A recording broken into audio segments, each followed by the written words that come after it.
The sound of a ceramic mug hitting the floor shattered the hum of conversation inside the Baton Rouge café. Everyone froze. The barista stood behind the counter, arms crossed, smirking as a dark brown stain spread across the tiles. Standing still as stone was Senator John Kennedy, his Southern accent unmistakable, his suit wrinkled from a long morning of charity meetings. But no one was looking at his clothes. All eyes were fixed on the coffee cup in front of him, still steaming and unmistakably tainted. She had just spit in it, not by accident, not in secret. She did it slowly, dramatically, locking eyes with him the whole time, like she was daring him to say something.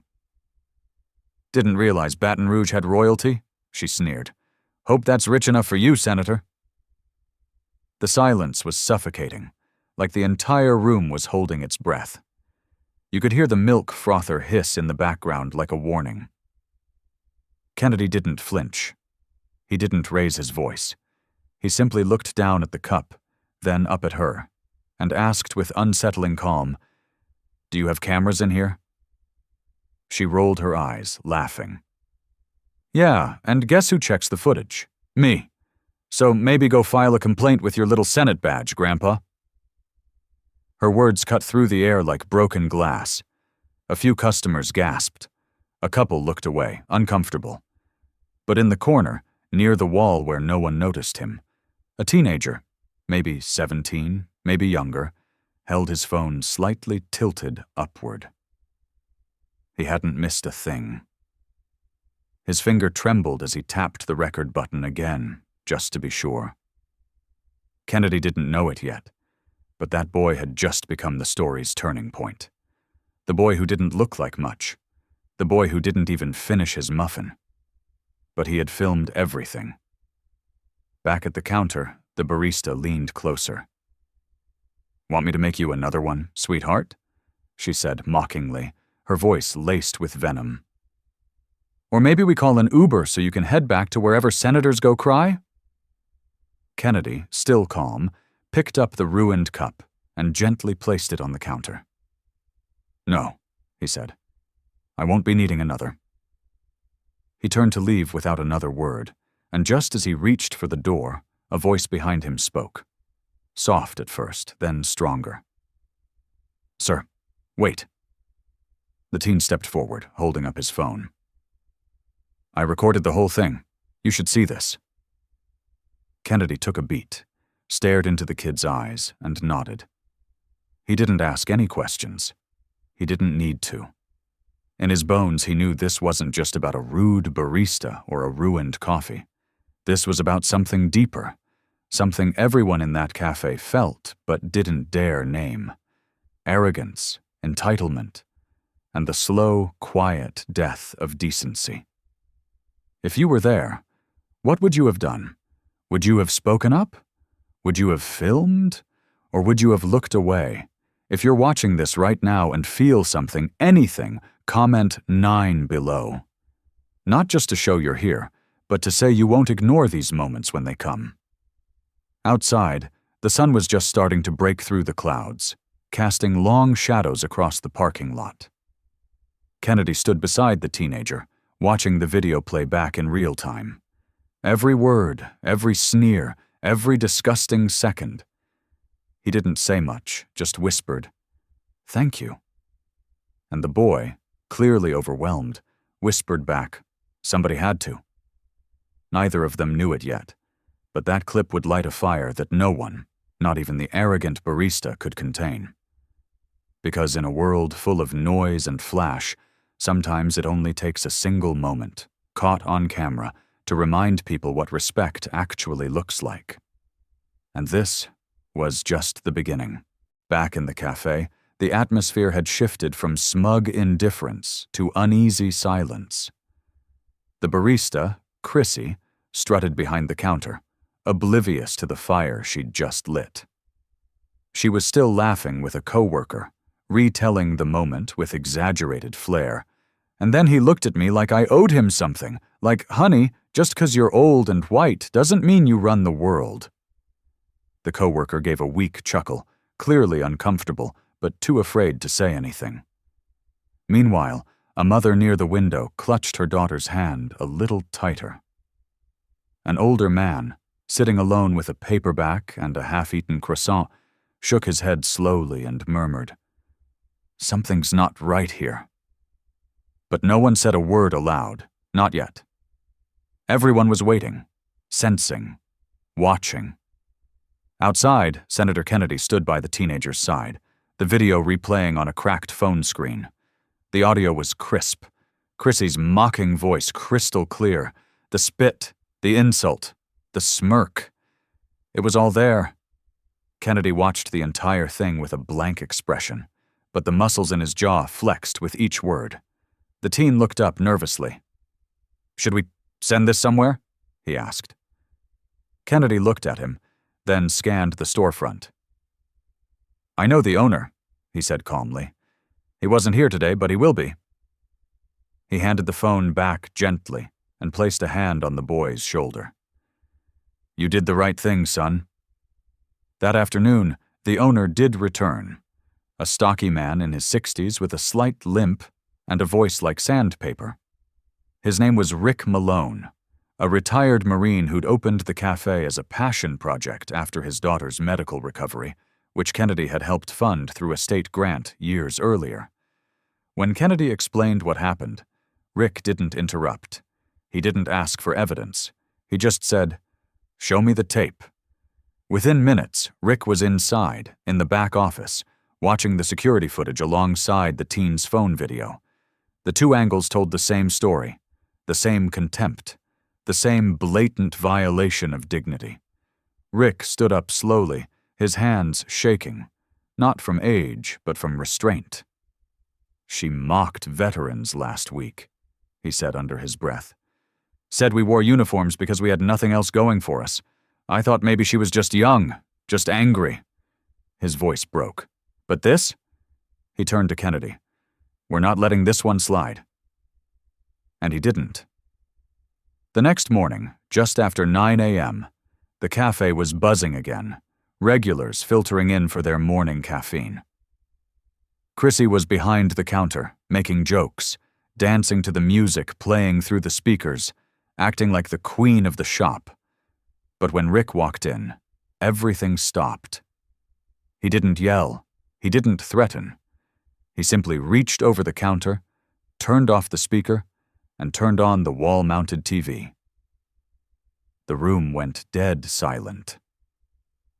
Chrissy's laughter faded as the screen lit up, grainy footage showing her leaning over the counter, spitting into a cup, then delivering the insult with a grin. Rick let the footage play twice. No music, no explanation, just raw, recorded truth. She stammered, "Wait, this was taken out of context." But the crowd had already turned. A regular stood up and walked out. Another pulled out his phone and started recording her. The mother from yesterday shook her head, tears in her eyes. "My daughter was here. She saw that. What do I tell her about people like you?" Chrissy looked around desperately. "You can't do this. I have a following. I'm verified." She turned to Rick. "You fire me, I'll post this whole place on blast. You'll be canceled." Rick didn't flinch. "Chrissy, you're already canceled. You just don't know it yet." And with that, he pulled a printed termination letter from his back pocket and handed it to her across the counter.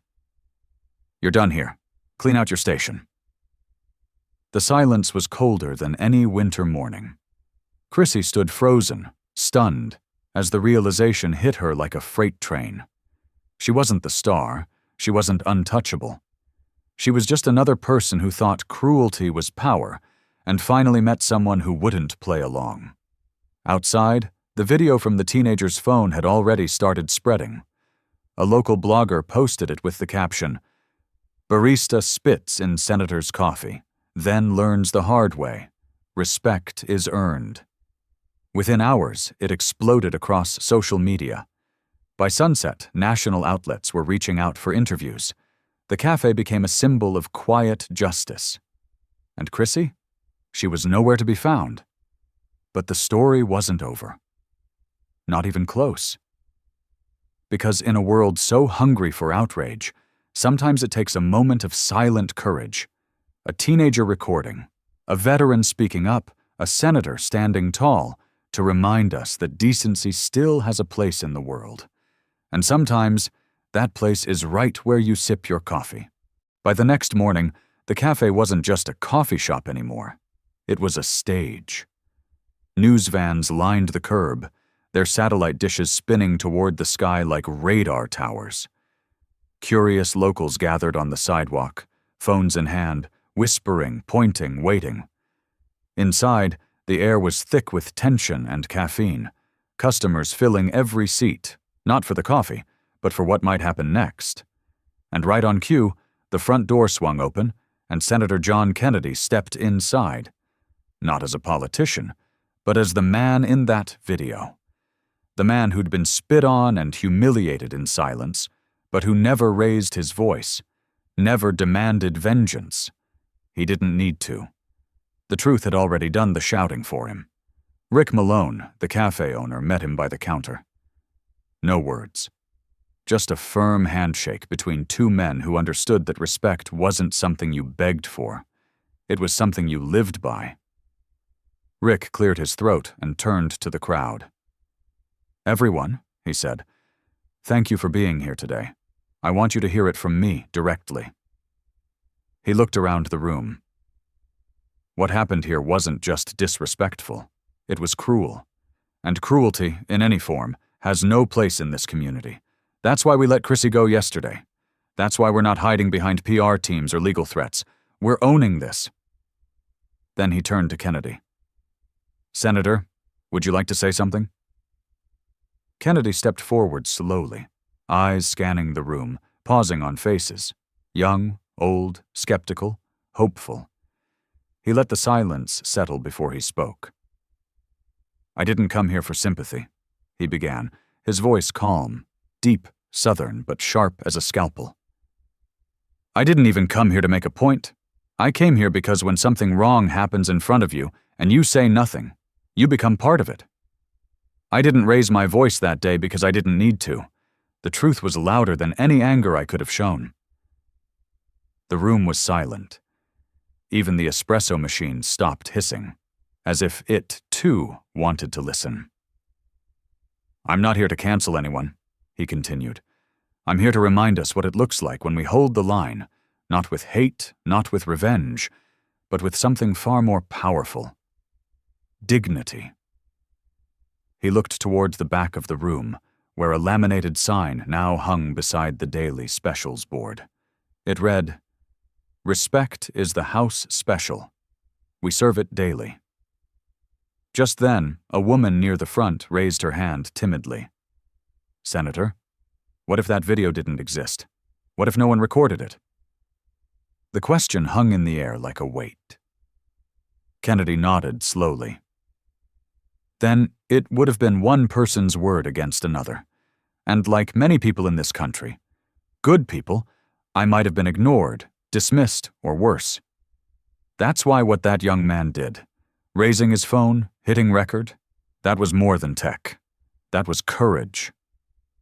From the back of the room, the teen stepped forward awkwardly.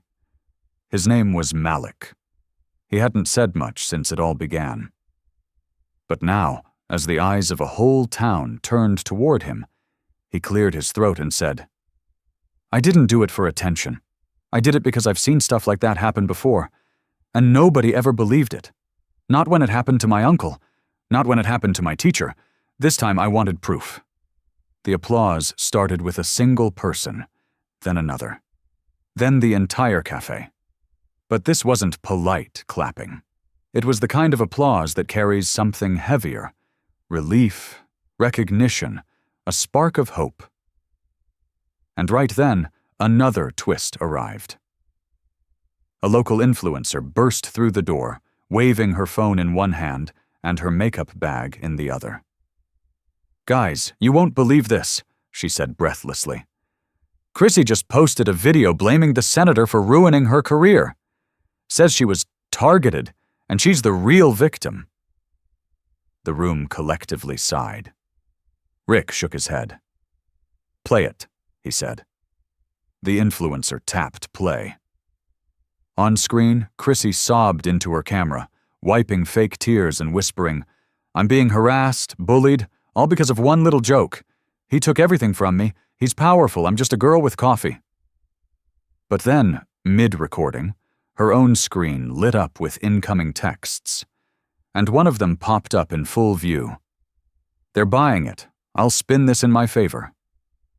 The crowd gasped, a second gasp, then laughter, then disbelief, and just like that, her last chance at sympathy crumbled in real time. Kennedy didn't gloat. He didn't smirk. He just whispered, "That's not how redemption works." The influencer turned to him. "Senator, do you have anything to say to her?" He paused, then answered. "Yeah," he said softly. "I hope someday she learns what real power looks like. It's not in views, not in viral clips. It's in how you treat the person in front of you, especially when you think no one's watching." The cafe stayed quiet for a long moment after that. It wasn't just a viral moment anymore. It was something else now. A memory. A warning. A mirror. And far beyond the town of Baton Rouge, people watching online started asking themselves the same question. What would I have done in that moment? Would you have looked away? Or looked closer? If you haven't yet, drop a 9 in the comments to say you'd choose to see. Not just the headlines, but the truth underneath. Because stories like this, they don't just reveal people. They remind us who we're becoming. The storm didn't slow down. It detonated. Within 24 hours, the footage from the cafe had exploded across every social media platform imaginable. Headlines screamed from every corner of the internet. Senator disrespected in viral coffee spitting incident. Teen's video exposes barista's shocking behavior. Chrissy's fake cry apology backfires spectacularly. The fire wasn't just burning, it was consuming. And Chrissy? She was at the center of it all, spinning faster than she could lie. People dug deeper. They found old live streams, screenshots of private messages, posts she thought were long deleted, jokes about customers, harsh rants about veterans, mocking accents and people from the Deep South. One comment she made months ago resurfaced and hit hard. People who say, "Yes, ma'am," are usually the ones too broke to matter. That line alone trended for 3 hours under the hashtag number sign, "Yes, Mom Matters." The internet didn't forget. And this time, it didn't forgive either. Her last few brand sponsorships dropped her within hours. A podcast she had just been signed to? Gone. One tweet from a major sponsor read, "We do not support cruelty disguised as confidence. Our partnership with Ms. Tigan has ended, effective immediately." But the final blow didn't come from the news, or even the brands. It came from the people, real people, who had finally had enough. Mothers began posting their own stories. One said, "My son speaks like Senator Kennedy, polite, slow, Southern. He's been laughed at too, but he's the kindest soul I know." A teacher posted, "Respect starts at the counter." That's where young people learn it or lose it. A retired soldier shared, "We fought for her right to speak, but she used it to spit." Kennedy watched it all unfold from a distance, sitting in his modest office, far away from the chaos. He wasn't gloating. He wasn't cheering. He was quiet, thoughtful. His staff offered to draft a formal statement, but he declined. "The world doesn't need more noise," he said. "It needs reminders." That afternoon, Kennedy returned to the cafe, not for a press conference, not for a staged photo op, but for coffee. Regular, black coffee, no entourage, no drama, just presence. The moment he walked in, the entire place stood still. And then, as if someone had hit play on an invisible switch, They began to applaud. Not the kind of applause that comes from a trending name. This was different. It was heavier. Earnest. Healing. Rick greeted him with a nod and handed him a cup. Freshly brewed, plain and simple. But on the sleeve, handwritten in ink, were 3 words. Still standing strong. A customer approached cautiously. "Senator, do you think people like her ever really learn?" Kennedy took a slow sip before replying. "Some do," he said. "But not from punishment, from reflection, from consequences they can't spin away." He set his cup down and looked around. She thought the world was watching her, but really, it was watching us, how we respond, how we act when no one thinks we're recording. Outside the cafe, a new video began going viral. But it wasn't about Chrissy. It was of Malik, the teenager, being interviewed by a local station. In it, he said, "I didn't plan to be a hero. I just didn't want him to walk away feeling disrespected. I've felt that before. My mom's felt that. We're tired of it. Someone had to say enough." And just like that, the narrative shifted. It was no longer about the barista who spit. It was about the kid who stood up, the veteran who drew the line, the senator who stayed calm in the face of open contempt. It became a blueprint, a cultural mirror. People across the country started sharing their own coffee shop moments, everyday encounters where they'd been dismissed, mocked, belittled, and how they responded with quiet dignity. A school in Georgia added the story to its ethics curriculum. A church in Kentucky held a Sunday sermon titled "The Spit, the Stand, and the Story." Even late-night hosts stopped joking and started reflecting. And then came the most unexpected twist of all. Chrissy's own father, who hadn't spoken to her in years, went online. He posted a black-and-white photo of her as a little girl, smiling wide, front teeth missing, in a small-town cafe holding a hot chocolate. The caption read, "You weren't raised this way. Come home. Start over. Be better." That post, more than all the outrage and headlines, cut deepest. The comments under it weren't hate. They were heartbreak. People weren't just mad. They were sad. Because deep down, we don't just want to see bad people punished. We want to see people learn, change, heal. And that's what made this story more than a viral clip. It became a reflection of a culture desperate for decency. A reminder that the smallest acts, filming injustice, serving with integrity, refusing to retaliate, are what rebuild trust. One respectful cup of coffee at a time. And somewhere in Baton Rouge, a senator sipped his drink quietly, watching the world shift. Not because he shouted, but because he didn't have to. The truth had already spoken. Loud and clear. The sun was setting over Baton Rouge, casting a golden haze through the cafe windows as the world outside kept spinning, scrolling, reposting, retweeting. But inside the shop, the energy was different. It wasn't about virality anymore. It was about recovery, reflection.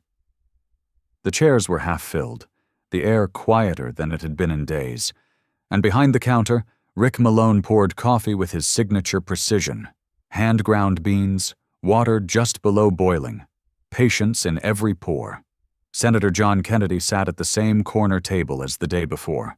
No camera crews, no microphones, just a man in a worn navy blazer, sipping slowly, reading a folded newspaper like nothing had happened. But something had. Everything had. A young woman approached hesitantly, holding a notebook and a pen. She looked no older than 22, her press badge clipped to her backpack. "Senator?" she asked nervously. Kennedy looked up, warm but curious. "Yes, ma'am?" She tucked a strand of hair behind her ear. "I'm with the campus paper at LSU. I know everyone's been talking about what happened here, but I wanted to ask you something different." He set the paper down, gestured to the seat across from him. "Fire away." She took a deep breath. "Do you think the world's just meaner now? Like people don't care how they treat each other anymore?" The question hit like a soft hammer, gentle in tone, but heavy in truth. Kennedy leaned back, folded his hands together, and let the silence stretch for a moment. "You know," he began, his voice even, "I don't think people are meaner. I think we've gotten louder at rewarding the wrong kind of loud. Somewhere along the way, cruelty started sounding like confidence, and folks forgot the difference." She scribbled furiously, trying to capture every word. "So what do we do?" she asked, genuinely. "When that becomes normal?" Kennedy smiled faintly. "You hold the line, not with anger, not with shouting, but with decency, with choices, with the way you treat the person who has no power over you." He paused, sipping his coffee. "That's where character lives." Just then, the bell above the cafe door jingled. Malik stepped in, his backpack slung low, his eyes wide. A few customers recognized him and offered quiet nods. He'd become a local hero, not because he wanted to be, but because he chose to be present, chose to record, chose not to look away. Kennedy stood up and greeted him with a handshake that turned into a brief hug. "Malik," he said, "I hope you're ready." "For what?" the teen asked. Kennedy pointed toward a new sign Rick had hung above the bar. It read, "The Kennedy Malik Fellowship for Youth Accountability. Applications now open." Malik's eyes widened. "You're serious?" Kennedy nodded. "Every year, we're giving scholarships to students who show courage, integrity, and a commitment to truth. Starting with you." Malik was speechless, his voice caught. "But I just held up my phone." Kennedy placed a hand on his shoulder. "And 1,000,000 people saw what integrity looks like. That's more than some politicians do in a lifetime." Rick stepped out from the back with a stack of flyers. "We're putting them in every high school across the parish," he said. "Let them know what real leadership looks like." Customers clapped, not in a staged way, but in that soft, communal way that means we needed this. Outside, something even more unexpected was brewing. Chrissy's father, the man who had posted the childhood photo, had been contacted by a local outreach group. He was invited to speak at a town hall on accountability, and surprisingly, he agreed. In a brief video posted online, he looked straight into the camera and said, "We can't undo the past, but we can teach from it. And sometimes, it starts with owning what our kids didn't learn." The comment section was mixed. Some applauded, others stayed skeptical, but the message landed. It's never too late to step back into integrity. Meanwhile, Chrissy had gone completely silent online. No more live streams, no more explanation videos. And yet people had stopped hunting for more punishment. The story had reached its emotional peak. The public didn't need another downfall. They needed a next step, a deeper meaning. And that's when Kennedy gave them one. He released a short clip from the cafe. No edits, no drama, just him sitting across from Malik. In it, he said, "This isn't about coffee, or politics, or even me. It's about what happens when we stop rewarding disrespect and start recognizing courage. It's about the quiet heroes, the kid with the phone, the veteran behind the counter, the customer who doesn't walk away. We're not broken, we're just noisy, and beneath all that noise, I think we still know who we are." The video ended with a call to action. Share a moment when you stood up for someone, or when someone stood up for you. Tag it with #HoldTheLine. Let's flood the feed with what respect really looks like. Within days, thousands of stories rolled in. A bus driver who defended a disabled student, a store clerk who helped a struggling mom, a middle schooler who stopped a bully by offering his own lunch. None of them were famous. None of them went viral. Until now. And through it all, Senator Kennedy kept coming back to the same cafe, sitting in the same seat, sipping the same coffee. Not because he needed the attention, but because that corner had become something sacred. A reminder that dignity doesn't shout. It shows up, stays calm, and lets the world catch up. And slowly, it was. Weeks passed, the chaos faded, the hashtags slowed, the headlines moved on, but something in Baton Rouge had shifted. Subtly, deeply, permanently. The cafe, once just a quiet corner for lattes and casual conversation, had become something else entirely. A symbol, a sanctuary. People stopped by not just for coffee, but for connection. They pointed at the table in the back, the one where Senator Kennedy had sat through it all, and whispered like they were standing near something sacred. Kids asked about the boy who filmed the video. Some even wore pins that read, "Hold the line." Teachers printed the story, turning it into discussion prompts. And one morning, without fanfare, a small bronze plaque appeared beneath the daily specials board. It read, "Respect lives here." Kennedy kept his word. The fellowship launched officially, with Malik as its first recipient. Applications poured in from across Louisiana, young people who had stood up, spoken out, or done the quiet work of integrity when no one else was watching. Some told their stories in essays, others sent voice recordings, a few simply submitted a line. I just did what felt right.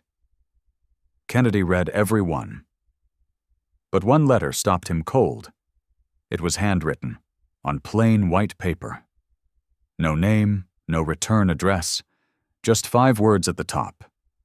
"This is my apology." The letter went on to describe a young woman's fear, shame, and confusion. It didn't excuse her actions. It didn't ask for forgiveness. It simply said, "I thought being loud meant being strong. I thought mocking meant I mattered. But I see now. I was empty, and I filled the silence with poison. I don't want to be that girl anymore." It was signed, only I see. Kennedy folded the letter carefully and placed it in his desk drawer. He didn't need to chase her down.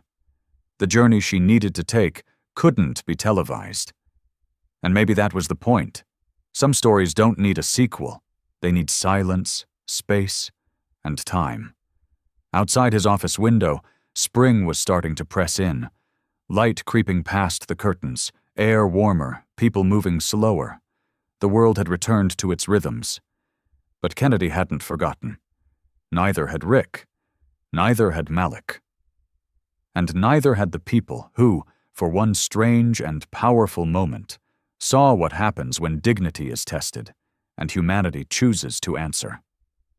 Later that week, Kennedy returned to the cafe one last time. This time, no reporters, no claps, no speeches. Just him, a regular coffee, and a napkin on which Rick had scrawled an idea. "How about a mural?" They talked about it over 2 cups of dark roast. Something simple, something lasting. By the next month, an artist had painted the side wall, a mural of hands, one holding a phone, one holding a coffee, one holding another hand. Beneath it, in white letters, "Sometimes the most powerful thing you can do is not walk away." And people stopped. They took pictures. They stood in silence. Some cried, some nodded quietly, and some just stared, as if seeing their own story on that wall. That's what this had become. Not a scandal, not a takedown, but a mirror. A moment where a community decided not to shrink from disrespect, but to rise from it, to speak without shouting, to respond without revenge, to restore what had been broken.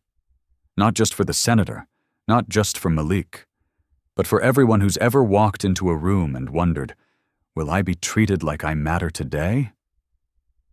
This wasn't about a cup of coffee anymore. It never was. It was about a choice. And you make it every day. So the next time someone's watching, whether it's a teenager with a phone or a stranger in the corner, Ask yourself, what story will you leave behind? Because silence is powerful. But standing up?